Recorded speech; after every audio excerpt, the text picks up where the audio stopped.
রাত্রে ঘরের আবর্জনা ঝাড়ু দিয়ে বাইরে নিক্ষেপ করা যায় না, এই মন্তব্য শিরক। রাত্রে গাছের ফল পাড়া যায় না, এই ধারণা শিরক।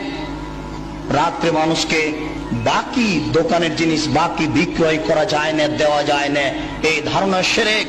রাত্রে মানুষকে জিনিস কর্জ দেওয়া যায় না, এই ধারণা শিরক।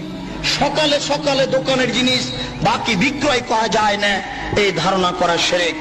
অপবিত্র অবস্থায় ঘর ঝাড়ু দেওয়া যায় না।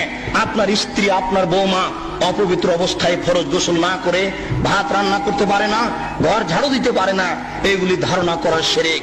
আপনার স্ত্রী, আপনার বৌমা অপবিত্র অবস্থায় ফরজ গোসল না করে সব কিছু করতে পারে, ঘর ঝাড়ু দিতে পারে, ভাত রান্না করতে পারে, ভাতের পাতিল থেকে ভাত বের করতে পারে, মানুষকে খাবার দিতে পারে, পারে না নামাজ পড়তে, সালাত আদায় করতে, পারে না কোরআন তেলাওয়াত করতে, এ ব্যতীত যা